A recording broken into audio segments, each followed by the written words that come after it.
guys, and welcome back to Betwixt the Books. We are here to complete one of the reading challenges that we set for ourselves for 2026. We, if you didn't know, have a video you can go and see where we try and pick a bunch of like open-ended or sometimes very particular themes to read books together, to have discussions, to push ourselves outside of our comfort zones, whether that be picking a very specific subgenre like we're doing today or something more open-ended. You can go hear us talk about all of that back in that video. Our very first challenge is complete now. We have read a Sapphic Western, which was one of our more open-ended and fun challenges. We did some like pretty heavy stuff on there, and the state of the world that has been happening in the last little while has been a little bit rough. So we're doing a little bit of escapism and just maybe, because we are talking about dystopia. Yeah. Is this really... Okay, we attempted escapism. Yes. We found fascism. Damn it. It's in around every corner. Same way, but it's not the same word. But we are here today to talk about Upright Women Wanted by Sarah Gailey, who is an author that we have read from before. If you would like to hear us be super happy and talk about another Western adjacent book, but that one is set with hippo Western, they ride hippos in the bogs of Louisiana. It's a dystopian, Louisiana, where based on a historical idea that people, in order to deal with some issues in the Louisiana ecosystem, there were some people who in like the 1700s suggested releasing hippos. And so the book is like, hey, what if this happened and now we have hippo cowboys? It's called American Hippo. It's amazing. So if you want more of something similar, that's an option. We have a review of that as well. If you haven't been to one of our reviews before, Gretchen will usually do a description of the plot to tell you a little bit about the book. We will both give an overall spoiler-free opinion, and then we'll talk a little bit about nitty-gritty. So if you are interested and don't want to know anything, you can leave, but still know sort of a little bit about what we thought. Not that we are ever, like, fully spoilery in any of these reviews, so it's not going to be like, and here's how it ended. We won't get into that. But we know some people prefer to go into things blind, so we always start there. We're going to add a little section today because we have opinions that we think are colored a little bit by who we are as readers and what we tend to read. So we'll talk a little bit about that as well. If you haven't been introduced to us before, it might be helpful to you as well, and we hope you enjoy. But yeah, we're here to talk about Upright Women Wanted. This is the longest intro that we have ever done. There was a couple of tangents. Don't worry about it. Let's talk about a book.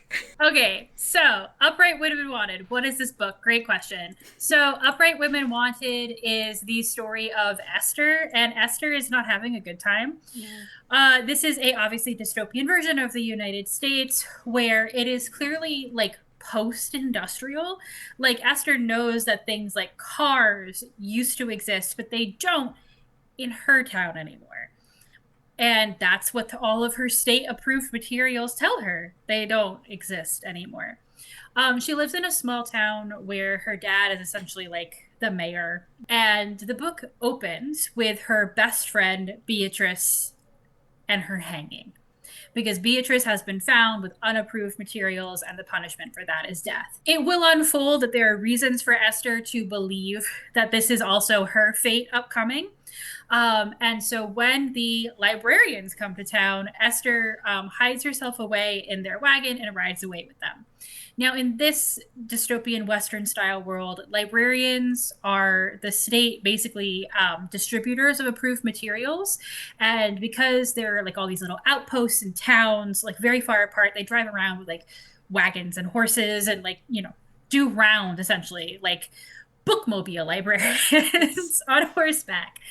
And 2 days into their travels, all of the librarians, there's Bet, Sai, and Alita, and they find Esther, and they're like, we have a stowaway, do we shoot her? Mm-hmm.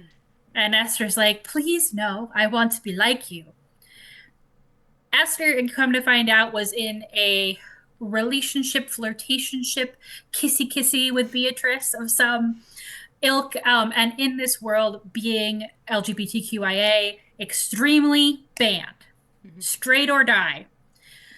And so the librarians, as far as Esther is concerned, are her favorite people. They bring her all of her reading material. Think like Belle at the beginning of Beauty and the Beast, where she's like, anything new?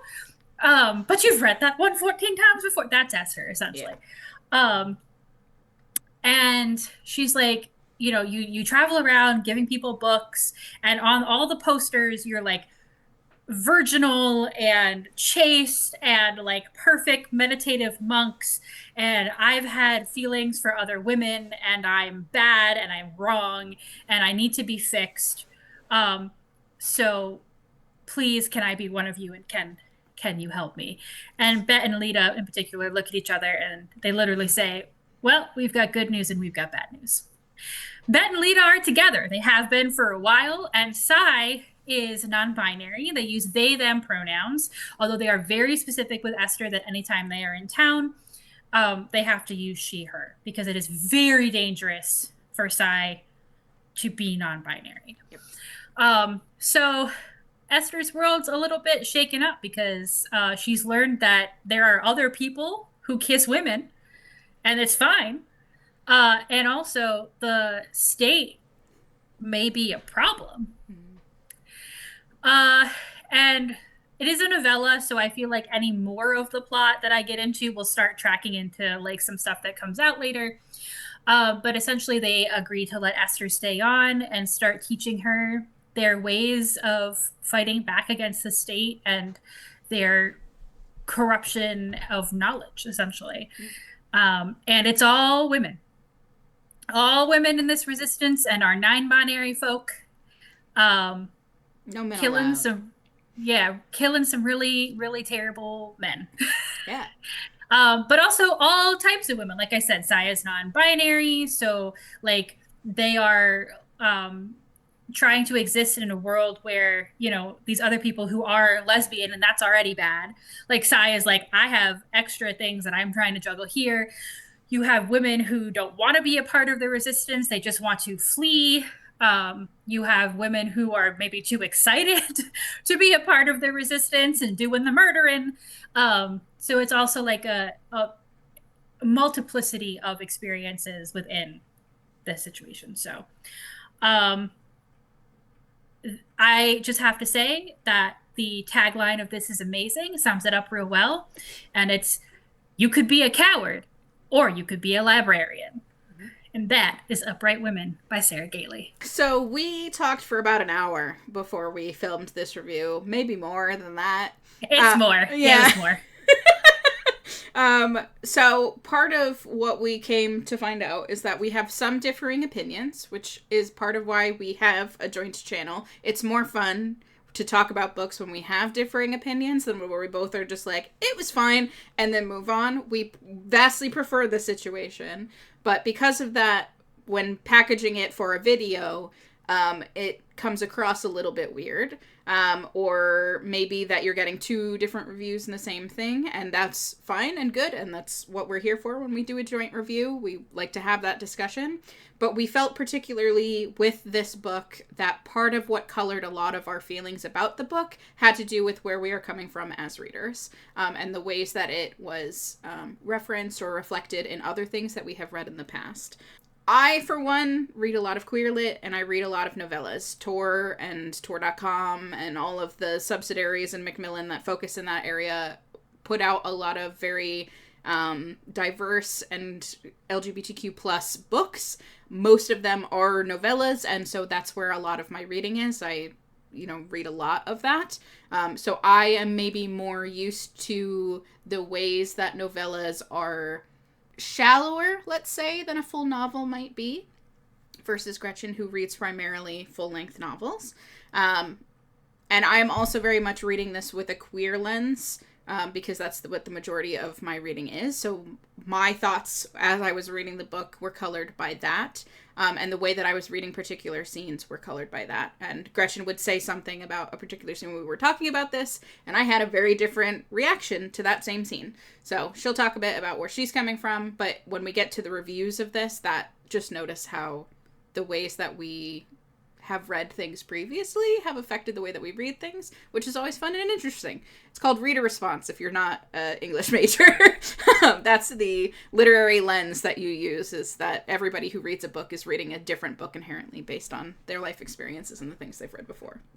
So this is not news to anyone who's been here before. I don't really like novellas. I'm a deep character person.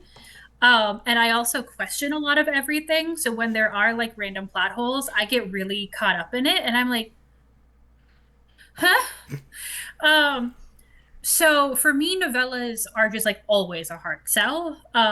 However, there have been times where I have loved them. You all would just have to go back and see the most, like, not even just the premiere novella that I've ever read, but just like one of the best atmospheric, lovely books was What Moves the Dead by T. Kingfisher. That was not only a novella, it was horror. That should not have worked for me. When Michaela said, let's read this, I said, no. And then I did it anyway, because that's what the channel is for. And I was like, this is so good. Yeah. So I go into that with an open mind, but understanding that sometimes they just are not going to have what I'm looking for. And sometimes I can't square those two things. I also, unlike Michaela, was bit real hard by the dystopian YA boom. So think about how basically like Hunger Games, Divergent, and then it felt like every single book on the YA shelves was not only dystopian, but it was like a trilogy, right? Yeah. Everything had to be a trilogy. It all had to be dystopian. There were all these female teenage protagonists who were like saving, now like they went from like nobody to the leader of the resistance, but it didn't matter that people were shooting or bombs were falling because there was White Boy 1 and White Boy 2 with slightly darker hair, and she had to choose. I did not like this from the beginning. Like, I read Hunger Games, I read Divergent, I read some of the other ones. I burnt out on this real fast because I was like, it's like the Kim Kardashian, like the Kardashian meme. People are dying, Kim. And even as someone who loves a romance, I was like, not now. But to say now, I read a lot of contemporary romance. And so a lot of the things that I read are romance trope filled. That's why you read them. And I've definitely been burnt by between YA love triangles, which, oh God, please stop. And some people who have done some romance tropes pretty poorly. There are some things that when they happen just make me suspicious. Because I'm just like, I don't want to read that again. So all that being said, as like places that I've read a lot of and am coming from into this book, that are important to know. All right. So for me, I think you can tell from just the little things that we've said that I've liked this better than Gretchen did. Just overall, you can get that idea. I ended up rating it 4 stars. I read it in one sitting. It's tiny. I mean, it's a novella. Even sometimes it takes me a couple sittings to get through novellas, but it was gripping enough that I was able to just read through it within a couple of hours. For me, there were things that felt really novel, which Gretchen will talk a bit more in detail, and Gretchen will talk about how they didn't feel as novel for her, because I am not as big of a dystopian reader. I read a fair amount of sci-fi, and dystopia pops up a lot, but I guess the ones that I have read or that filled my mind and that I think about more regularly are very different to the way that this one is set up. And so there were things in here that had me thinking about the way that we present certain things that I found very interesting. And again, I'll get into more detail. That's what the review part is for.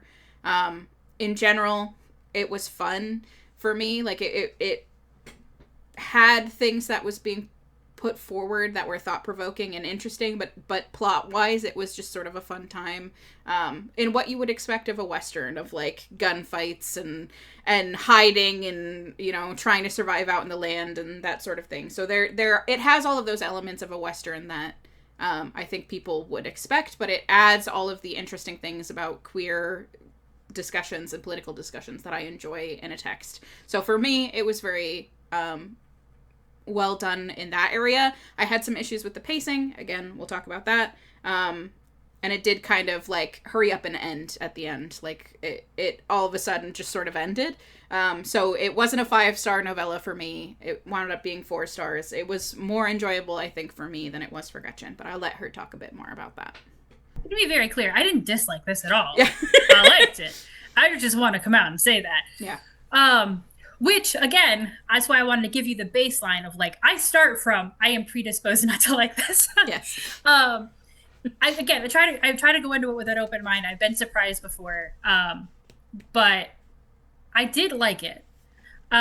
There were some things right at the beginning of the book which set off my spidey sense of suspicion based on my previous reading experience, which made me a little cautious going into it. I think a lot of that stuff is better explained as the book kind of opens into it.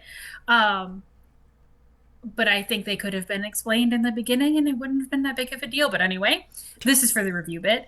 I also really enjoyed the idea of, like, there's the concept of, like, the librarians giving out, like, approved pamphlets, right?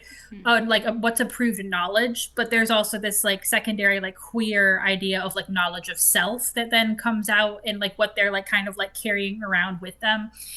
I really liked librarians as heroes. Western gunslinging librarian. I mean, listen, totally down. Loved it. And I loved the different types of characters that we met along the way that kind of showed you some different complex sides of people in this circle. But yeah, the pacing was not it for me. Something really important would happen in a sentence, and the plot would hinge on this, but it would be a sentence that did not fully explain it or make sense, and then the plot would continue, and I'd be like, wait, logically, where have we gotten? How have we gotten here? And again, issues with characterization of, like, some things happening too quickly, or, you know, because we didn't get to spend enough time with some of these characters, some of the characters suddenly pulling a 180, and I was like, where did this come from? Because this does not feel natural. It feels like the plot needed to do this. And then, yeah, same complaint as Michaela. It just ended in a really weird way where I was like, this doesn't make sense. Like, again, like, I needed... Yeah. Just give me, like, 5 more sentences to explain how we've decided that this is a good idea. But yeah, I loved the world. I loved the idea. And I wouldn't be this frustrated with it if I didn't like it. Like, if it had just been fine, I would have been like, that was fine. I read it. Michaela can talk for the rest of this review. We would not have spent, like, an hour and a half debating prior to this. And so I would request that Sarah Gailey give me a full book, please. I will read it, and I will likely love it. So as a present for me, a single stranger you do not know, give it to me. Yeah. My birthday is June. Thank you. Time's ticking, dude. We decided to, because we have some differing of opinions, rather than each of us talking about one talking point, we're probably going to go back and forth on a couple of different things, which is a little bit different to how we normally do these. But we're going to start with sort of the positive of this one, which is, like, the really good ideas it had. And the way to sort of break into that discussion for me was that this book came out in 2020, in February of 2020, so it's, like, right before COVID. And while it definitely hit a whole bunch of lists, like, it was, like, long-listed, shortlisted, nominated for, on, like, NPR's Best Books of the Year, things like that, I feel like reading this in 2026, looking back on that time, you can definitely tell that it was in conversation with the first Trump presidency and sort of meant to be like, if we keep letting this happen, here's a really far-fetched, hyperbolic look into the future, as most dystopians are. And it isn't necessarily that it is a unique dystopian. It very much is, you know, all of the media is controlled, and it's a American Christian religious fascist society. You don't need to get a whole lot of information to sort of see what is being put down here. It's very much drawing on all of the things that you have read or absorbed previously to just sort of like hand wave past what is the fascism to get into more of this particular resistance stuff. But it is very interesting to read a book that is from that context, a 2020 context, in 2026, when the things that seemed hyperbolic back then are now like, oh no, we're like 2 months away from this. Some of this stuff is actively happening right now. And knowing that, in theory, it was meant to be, you know, like, it's supposed to be shockingly over the top, to make you sort of view the ways that the smaller actions underneath that we were seeing can feed into a view like that, to then just 5-6 years later go, wow, that was fast. that accelerated quickly. So if you are looking for something that seems to be discussing that, this definitely is a book that does that. And we'll talk a bit more about some of the other things that feed into that. But I think that for me was what was the strongest in here, was the ways that it was able to accurately identify the slide into Christo-fascism that we are currently experiencing, which is harrowing in some ways. But it is also like a talent that Sarah Gailey has in that moment, able to see all of the pinpoints of like, this can get accelerated in this way and this can get accelerated in that way to create 1984's society. And that's what's happening. That is what's happening. I'm not prepared. I don't know how to ride a horse anymore. I think I would have rather been riding a hippo. So in this particular case, I agree with everything Michaela just said. 100%, could not have said it better myself. It definitely is like one of those books that was written in 2020, and now you're like, yes, some of this happened in Kansas last week. Yeah. Which is not great. And it's, in fact, terrifying. But unfortunately, that is often the case with the dystopian genre, is that it's not as far away as you think it might be. And this is like one of those scenarios. I agree that it had like interesting characteristics that made it unique. But it is like the Christo-fascist, state-controlled. We don't really get a larger sense of how the state works. In this particular case, we know that there are places like Utah and Maine that are like outposts that have like people who were separated from the state, which is a choice there, right? It's no longer the United States, it's the state, right? I don't think in that case we needed more of that, because again, it is leaning into dystopian tropes in that sense of like, we didn't need more explanation because we all kind of have the vibe. We've read at least one of these or heard about one of these like stories before. For me, I found this really interesting because one of the things that Michaela said when we were talking was that Esther's character, as someone who was completely indoctrinated and then had to like unpack herself and her feelings as the book went along, felt very fresh. To me, this was, and Michaela will talk more about this, and not to obviously her opinions are also valid, but for me, this is like part of that slide into like, oh goodness, this feels like a YA dystopian, because this is to me how a lot of them began, which is like, you had this girl who was completely bought into the system, and then something terrible happens, and kind of accidentally she ends up the leader of the resistance. This book does it better, to be very clear. Esther has a lot of internalized like homophobia, obviously, on top of being indoctrinated into the state. You know, her dad was a leader. So of course it's not just what she's been told, it's what her father has told her, which is like a whole extra layer of like, well, why wouldn't you believe your parent, right? As you grow up in this area. And so like, I will say 100%, it did it better. And it's not like in some YA dystopia where you get like, I'm fixed. I am totally. You could argue it happens a little bit at the end. But for most of the book, Esther is genuinely struggling with like what parts of what I know. And there's this marvelous moment where one of the characters says, "Do you believe everything that you read?" And Esther goes, "There's a more important question here, which is why do you believe everything that you've read?" And I was like, "Oh, put it on a t-shirt and let me buy it." Like, just loved it. So yes, but to me it did not start feeling fresh. I was just this and something else that we're about to talk about within like the first 5 pages. I was like, Yeah. please no, not again. Yeah.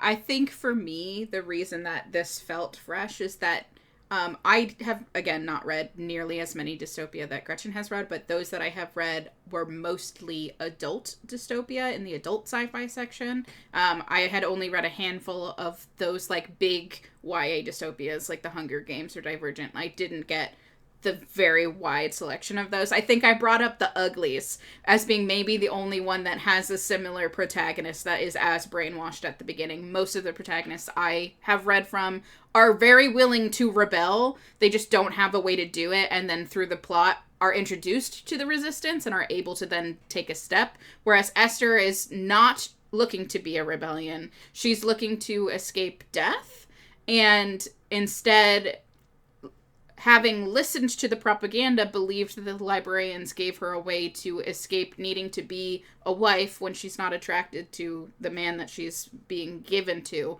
But also, she has to be chaste as a librarian in the way that nuns are. And so even if she has these, in her mind, bad thoughts or bad impulses, the job would prevent her. So she's not going into this going, I'm going to shack up with the rebellion. She doesn't even know they're rebellious. And can't even imagine a future where the internalized homophobia is wrong and that there are other people like her. She just thinks she's broken. And then for me, that was novel. I can understand why Gretchen wouldn't find it new. But if you're like me and haven't read that many dystopian where a character is coming from the perspective of fully indoctrinated, this is interesting, and I do think that a lot of the writing shines when it comes to the moments where you are seeing Esther physically unpack that stuff. That is one of the, like, strongest parts. And it's definitely poignant, again, to today, and that there are people who, those of us who have been resisting for a long time, will see ourselves in Sai, who looks at her like, are you this gullible? Like, how are you not fighting back against everything? That same sort of perspective can be seen towards people who are slowly unpacking from the MAGA crowd, where they have been very propagandized and fully believed in stuff. And you have to, like, remember that not everyone has the same context that you do. So for me, that hit harder, I think, now than it would have in 2020. And also definitely is, like, the strongest parts of the writing and the strongest parts of the characterization.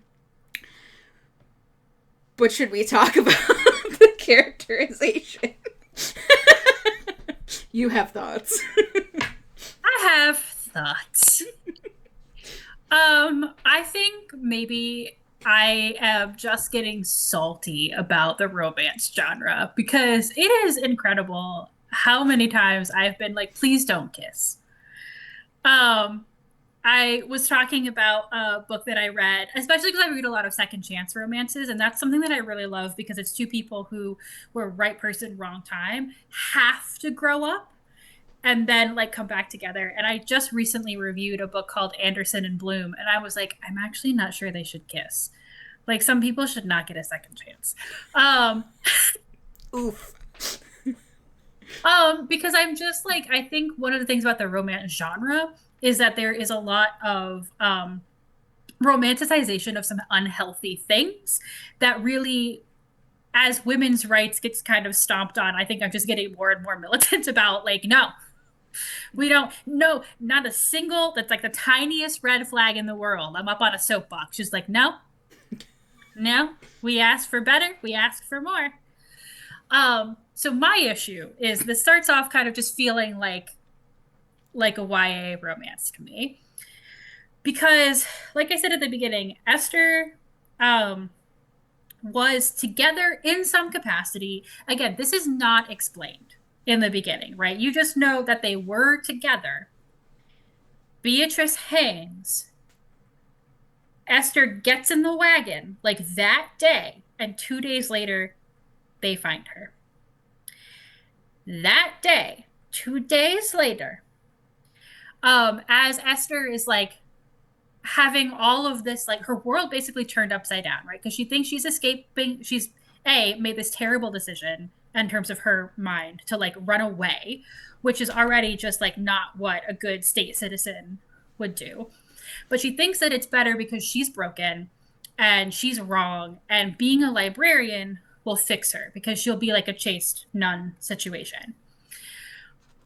Only to find out, again, 2 days after watching a woman she has kissed hang, that not only are the librarians not that, so she has run away to a false promise, but also there are other women who kiss. And she's, I mean, you can literally just like picture her like a weeble, just like wobbling, just like, I don't know what's happening. I'm like dehydrated. I haven't eaten for 2 days. I've been hiding back here. Like her entire worldview is just like kind of exploded. Lots of trauma. And then she looks at Sai for a little bit of a long time, and she's like, hey, this person is hot. Friends, when I tell you the Sai I sighed, because to me, the short timeline, the lack of explanation about, like, because as far as I'm concerned, like, she and Beatrice could have been, like, not planning a life together, obviously, but, like, they could have just have been, like, deeply in love. They could have been a situationship. I don't know. I do know that she saw her die 2 days ago. And now we're over here, and it's the lust at first sight trope that is one of my least favorite of all of romance. And it literally is described as, it's just Esther like staring, and as she's staring at Sai, she like is having realizations. I do think that as the novel goes on, all of this is better explained. It is better contextualized. Their relationship is like better, I don't want to say dealt with, because it's not really a relationship, right? It's like two people kind of like existing in the same space and kind of like flirting a little bit.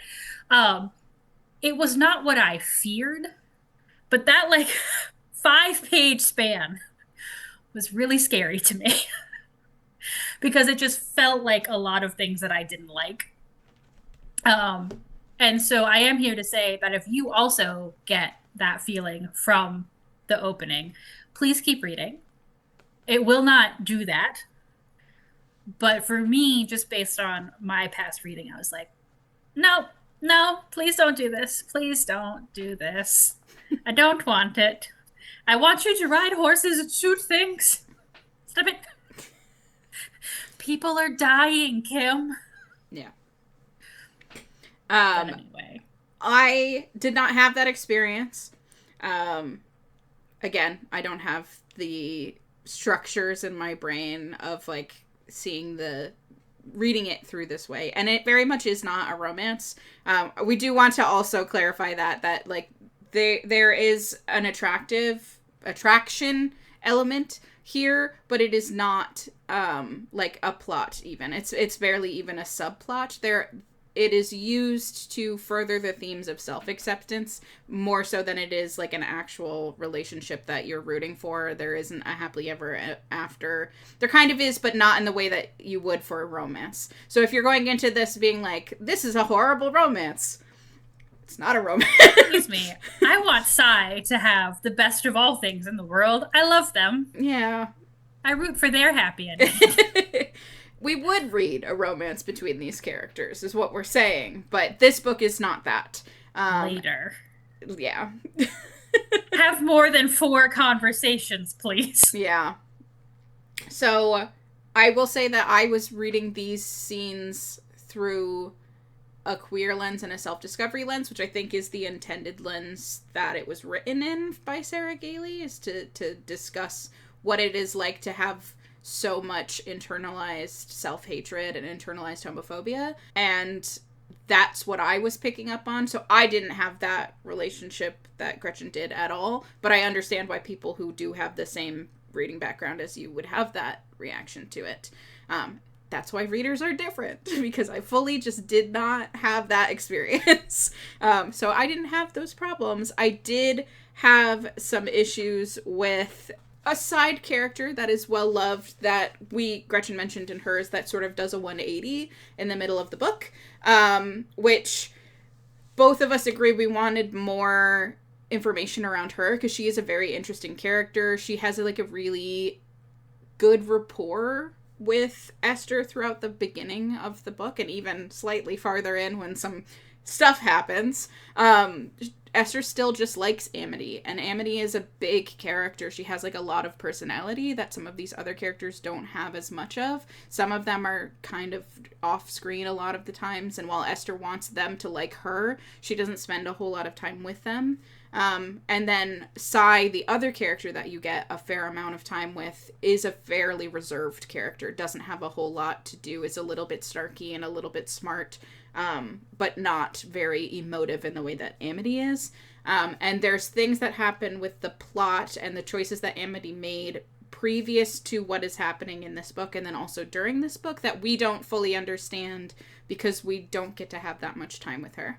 And while it's a novella, you kind of just have to go with the flow and be like, okay, this is happening now we're going here. We both agree that we wanted a little bit more attention given, or maybe some more space to figure out why Amity would have made the decisions that she made in that moment. Because it seems to be a little bit of author intervention just to have the plot happen the way that it is happening. So I will agree with Gretchen that there is space for more characterization. We want to see more from these characters, and because it is a novella, unfortunately, you only have so much time and space, and it was not given to those characters to the detriment of the overall construction and the way that the book goes, which... totally fair. That is quite often one of the biggest complaints with novellas of like, can we have some more space to explain why the things are happening, please? Totally fair. And again, if that bothers you, maybe not this one, but I think the other things around it for me bulked it up that I was okay to like look past things like this and just be like, okay, sure, why not? This is happening now. Let's go. Okay, listen, if one character's 180 twist and nonsensical decision seems to propel the major plot, I will scream not author intervention until proven otherwise, and I was never proven otherwise. It's fine. I see you can have a plot that has no author intervention. I'll just say that right now. Yeah. Why was it like this? Everything that Michaela just said about Amity, 100%. I don't know if you could tell by my face, but like I got so stuck on one of Amity's decisions that kicks off like most of the plot of the book that obviously we're not going to spoil. I was really confused. And then with it ending as a result of that choice, like so abruptly and inexplicably and out of left field, we just both agree that there are just pacing issues here that just give me like 5 more sentences. I'm not asking you for a chapter where you explain this decision. Just make it make sense. The ending may have needed more than 5 sentences to make that make sense, but I digress. So we want to talk a little bit about just the genre of Western in general as we wrap this up, because it is something that has a very complicated and complex history. One of the reasons that we knew that we always read some sort of sapphic queer something book for in our reading challenge. There's always an LGBTQIA pick. We have done trans, we have done asexual has been on there before. Like, I mean, we try to run the gambit, and we were actually just like Googling for giggles when we realized that Sapphic Western was a thing. Yeah. And that was like one of our fun picks to keep the LGBTQIA representation and also do something that might be a little bit silly. This one probably leans harder into dystopian than Western, which we recognize. And Michaela's got some books that she's going to read to kind of talk about that. But Western as a genre, one of the reasons we were also really interested in it is because it has a hyper masculine white identity, kind of like in culture, when, of course, the original cowboys were often people of color, such as Native Americans or Mexican Americans. And actually, we talked about this when we did our Indigenous Fiction Month, because I read a romance novel actually by Danica Nava, whose entire purpose was to try to put Native Americans back in the Western conversation, because Western romance more generally has been having kind of like a revitalization within the genre. And it was still just very white. And that's part of the reason Danica Nava was writing some of those books.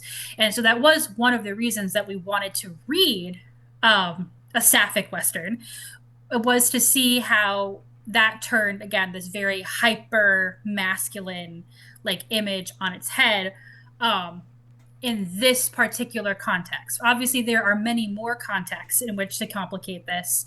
Like I said, race, gender, just the ahistorical way sometimes we talk about Westerns and cowboys, or like some of the more racist images that come out of old-timey Westerns and how these books can combat that.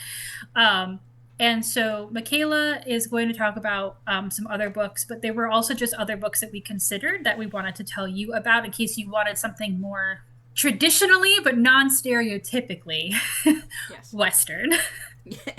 Yes. When I actually was unpacking my boxes to slowly get through all of my books, I managed to unpack the one that had Upright Women Wanted in it, and there were a couple other Western books together in it. The other one was the main one that we were planning to read if this one didn't work out, which was Lucky Red by Claudia Grevens. This is another Sapphic Western, and I think it is more traditionally Western plot structure versus dystopia. We're filming this ahead of time to come out because Gretchen has a couple of things that are going on at the end of this month, so we wanted to get this filmed and ready for you guys in time. So I have enough time that I'm going to say that I'm going to read a couple of these and maybe do a follow up to this video next week in my solo video where I talk about some of these and just queerness and diversity in Westerns, because I had a few. The other one that I pulled out, other than Lucky Red, which is, if you're looking specifically for Sapphic Western, this is a pick, was this one, which is The Bullet Swallower by Elizabeth Gonzalez James, which I think is a more traditional Western that is following diverse characters. She's Mexican American, so following the Mexican heritage that comes with Westerns, if you're looking for something more like this. And then I also have Red Rabbit, which is a horror Western, which I might add so that I can read a couple of other newer Westerns that are doing different things with the genre than what is traditionally expected of it, rather than your Lonesome Dove type Western. These are a couple of folks that are trying to do new things in the genre and push it forward by combining other things or trying to be more accurate to history or showing diverse characters. I think I picked up a lot of these after watching the TV show Godless, which if you haven't seen, highly recommend. That's a Western miniseries about a town that's comprised 90% of women because all the men died in a explosion in the mines. So there's a sheriff and then a couple of young boys and maybe some older men who weren't working, and everything else is all done completely by women. So if you're looking for feminist Western TV shows, that one's there. I really liked it. It has a stellar performance from Jeff Daniels as a bad gang leader who's coming after a guy who's trying to hide and take refuge in this town. So I will also recommend that if you're a TV show person and you want to try a more modern Western. That one I think came out in 2017. It's relatively modern take on a Western and is definitely feminist and has queer characters. Really bad news for you. Oh no. 2017. It's almost 10 years ago. It's not, 50 years ago in the 80s, though, It's true. I just, every single time I think about what 10 years ago was, I want to throw myself out my window. I'm waiting for COVID was 10 years ago, because that doesn't feel correct or accurate, and we're more than halfway there to that already.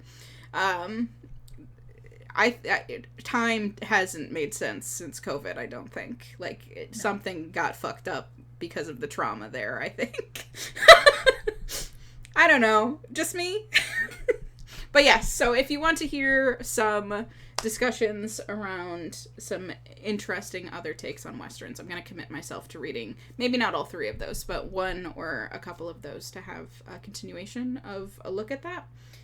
Because I have a couple of books that are of that genre, and it's not one that I typically read. Mostly for the reasons that you said, where it is like very white, macho, power fantasy of a genre of history that isn't true to the exact genre, or isn't true to the actual historical times. And also, like a lot of like frontier mythology. Propaganda of, yeah. Wow, these empty lands we're on. No. Anyway. So other things that we have discussed in this video, Michaela, I'm sure will have either put cards above, or if we've run out of them, they're down in the description. If you would like a horror novella that did pass my very, very high standards, please check out What Moves the Dead. That ended up so popular. T. Kingfisher has now released at least, I think, one, if not two other books following that main character. Incredibly atmospheric retelling of Edgar Allan Poe's The Fall of the House of Usher with horror elements and mutant rabbits. Go for it. Michaela, our novella queen, will be reading more T. Kingfisher novellas. Wolf Worm, is this the book? I know nothing of this book. I will be watching the review along with you to discover more about it. Does sound horror-y though, am I correct? Yeah. All right. Yeah, there's another reason I'm not reading it. I don't think lightning can strike twice, T. Kingfisher, but someday they may prove me wrong. We've also discussed if you're into Native American Western romance, the Danica Nava book that I mentioned, that was in a reading roundtable that contained other Indigenous fiction titles that you might be interested in. And if you would like to see me ranting and raving about people who definitely shouldn't kiss in a romance novel, you can go watch my Anderson and Bloom review. By the time you see this, maybe I will have posted more, but it's the worst time in the academic semester right now. So we are just struggling to survive here. But things we have coming up after this review, this month's reading roundtable is unthemed. So we have some returning guests that have promised me that I will, quote, they will make me regret it for inviting them, because they would like to bring maximum chaos. So we do highly suggest that you click that subscribe button, because if you don't want to watch the whole video, Michaela is so incredible at making shorts out of the most chaotic parts of our roundtables as well, which I will just go back and rewatch just for the giggles. So, even if you don't want the long form content, stay tuned for the short form content, because I know this person will bring it and I'm scared.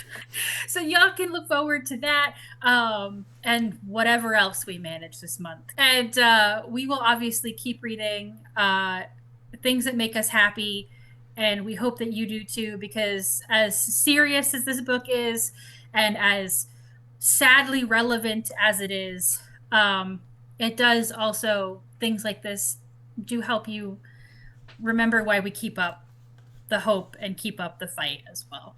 So whatever that type of book is for you, we hope that you're reading it or listening to it, or, I don't know, smoke signalsing it. However it is, find your joy. And we'll see you next time. Bye, guys.